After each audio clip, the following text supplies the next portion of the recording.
Istana Kepresidenan dibangun dengan megah. Desain yang ikonik, kokoh dan juga menarik secara estetik. Bukan hanya untuk menampakkan kemasyhuran dan kedaulatan dari sebuah bangsa, tapi juga merupakan perpaduan antara budaya dan sejarah. India, Uni Emirat Arab, Turki, negara-negara ini punya keajaiban arsitektur yang dibuat untuk presidennya. Satu dari banyak istana yang terbangun megah adalah Rashtrapati Bhavan. Bangunan megah yang berfungsi sebagai kediaman, sekaligus kantor resmi Presiden India. Berlokasi di ibu kota New Delhi, Istana Rashtrapati Bhavan adalah simbol kekuasaan India yang mengandung sejarah hingga arsitektur yang luar biasa. Kisah Istana Kepresiden Rashtrapati Bhavan bermulai ketika Raja George V mengumumkan pemindahan ibu kota India dari Kalkuta ke Delhi pada 12 Desember 1911. Pemindahan ibu kota membuat pejabat tinggi yang mewakili kerajaan Inggris di India selama masa penjajahannya harus mencari kediaman baru di kota Delhi. Setelah mempertimbangkan beberapa lokasi, Edwin Lutyens, arsitek Inggris yang dipilih untuk merancang Rashtrapati Bhavan dan memilih dataran Raisina Hill karena lokasinya yang cukup tinggi memungkinkan sistem drainase bekerja dengan baik. Mulai dibangun pada tahun 1912, pembangunan Istana Rashtrapati Bhavan memakan waktu lebih dari 17 tahun. Selain itu, dengan luas sekitar 18.580 meter persegi, Rashtrapati Bhavan menghabiskan sekitar 700 juta batu bata dalam pembangunannya. Rashtrapati Bhavan juga diketahui memiliki eksterior yang mencerminkan perpaduan gaya Mughal dan Barat.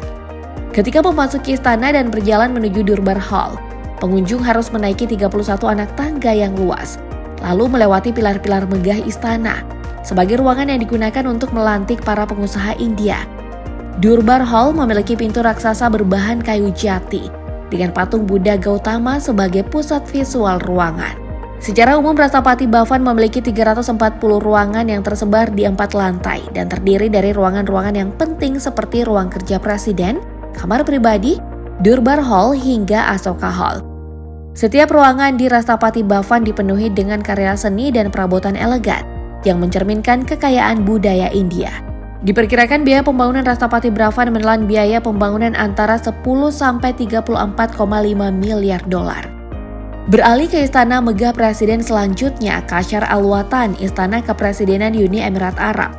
Terletak di Abu Dhabi, Qasr Al Watan diresmikan pada tahun 2019 dan memiliki arti Istana Nasional dalam bahasa Arab.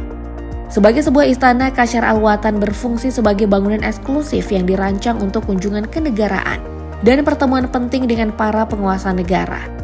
Meskipun Qasr Al Watan bukanlah kediaman pribadi presiden, namun istana ini terletak di kompleks Istana Presiden, yang mana memiliki banyak fungsi seperti menjadi tempat tinggal resmi Presiden Uni Emirat Arab dan tempat diadakannya berbagai acara kenegaraan dan diplomatik.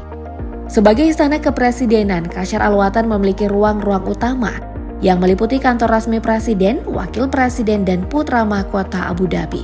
Qasr Al Watan dibangun dengan eksterior putihnya yang mengesankan, membuatnya terlihat memukau dari jarak jauh. Terbuat dari granit putih dan batu kapur, eksterior Qasr Al Watan memiliki ketahanan dan kemampuan efektif dalam memantulkan panas. Selain itu, warna putih dari eksterior Qasr Al Watan melambangkan kemurnian dan kedamaian. Pada area istana, interior yang ditampilkan sangatlah megah dengan sentuhan motif arsitektur Islam klasik, membuat detail lengkungan, kubah, dan ubin istana dibentuk dengan tingkat kerumitan yang tinggi. Di dalam istana terdapat The Great Hall, salah satu pusat arsitektur Qasr Al Watan, menjadi salah satu kubah terbesar di dunia. Kubah The Great Hall memberikan pencahayaan yang menakjubkan. Di samping itu, istana Qasr Al Watan menampilkan pola geometris yang rumit dengan pintu berbahan kayu maple yang dipilih karena warna dan daya tahannya. Lebih lanjut, setiap pola yang terukir di pintu istana dibuat dengan tangan dan memakan waktu ratusan jam. Untuk ruangan dan fasilitasnya jangan ditanya. Istana Qasr Al Watan memiliki ruang bernama Spirit of Collaboration.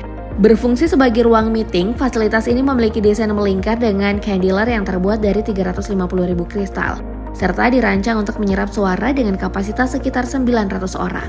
Selain itu, Qasr Al Watan memiliki Presidential Banquet Hall, ruang makan resmi untuk jamuan negara, serta House of Knowledge, ruang berisikan artefak dan manuskrip yang menunjukkan kontribusi Arab dalam berbagai bidang intelektual seperti peta kuno dan karya sastra. Di dalam Kasyar Alwatan terdapat perpustakaan dengan jumlah buku mencapai 50.000 buku yang mencakup sejarah politik, sosial, dan budaya Uni Emirat Arab. Perpustakaan ini juga menyimpan koleksi buku penting dalam bidang ilmu pengetahuan, seni, sejarah, dan budaya yang dikumpulkan selama 35 tahun. Pertama ada Istana Merdeka yang telah dibangun sejak masa Hindia Belanda di tahun 1873 hingga 1879. Istana ini bertempat di Jalan Medan Merdeka Utara, tepat menghadap ke Monas. Dalam sejarahnya, istana ini memiliki banyak nama, mulai dari Istana Koningsplein, Istana Gubernur Jenderal Hindia Belanda, Istana Van Mook, Istana Gambir kemudian menjadi Istana Merdeka. Nama Istana Merdeka sendiri digunakan karena lokasi ini sebagai simbol pengakuan kedaulatan dari Kerajaan Belanda pada 27 Desember 1949. Istana Merdeka difungsikan sebagai kediaman dan kantor resmi Presiden. Makanya, disinilah berbagai kegiatan penting dilaksanakan seperti upacara kemerdekaan hingga penyambutan tamu negara.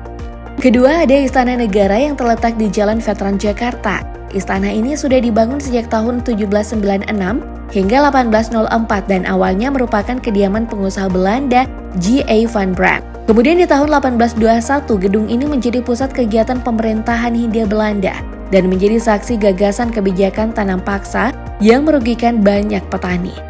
Sekarang, istana ini digunakan sebagai pusat kegiatan pemerintahan untuk kegiatan resmi Presiden. Dari ibu kota, mari kita pindah ke Bogor untuk melihat Istana Bogor yang terletak di Jalan Insinyur Haji Juanda nomor 1. Istana ini diinisiasi oleh pemerintah Hindia Belanda pada tahun 1745 untuk difungsikan sebagai tempat peristirahatan para pejabat. Kondisi Bogor yang sejuk dan asri menjadi daya tarik kala itu. Makanya istana ini dibangun di kota hujan tersebut. Sampai sekarang, kondisi Istana Bogor terjaga dengan baik dan juga memiliki daya tarik tersendiri karena kompleks istana terdapat kebun raya yang kaya akan flora dan fauna, serta ada juga museum kepresidenan yang menyimpan ribuan lukisan, patung, dan karya seni lainnya. Mari kita pindah lagi ke Istana Presiden Cipanas yang terletak di kaki Gunung Gede. Bangunan yang telah berdiri sejak tahun 1742 ini digunakan sebagai rumah singgah presiden dan wakil presiden. Selain itu, Istana Cipanas juga banyak menangkap momen penting presiden terdahulu. Lokasi ini menjadi tempat merenung Presiden Soekarno untuk menciptakan pidatonya yang membara dan juga menjadi tempat akad nikah dari putra Presiden SBY yaitu Edi Baskoro Yudhoyono. Bicara soal momen penting, ada satu tempat lagi yang tak bisa kita lewatkan, yaitu Istana Kepresidenan Yogyakarta. Istana yang terletak di Jalan Ahmad Yani, Kota Yogyakarta ini adalah bukti sejarah saat pemerintahan Indonesia sempat dipindah dari Jakarta. Perpindahan pemerintahan dilakukan karena terjadinya agresi militer Belanda pada tahun 1946.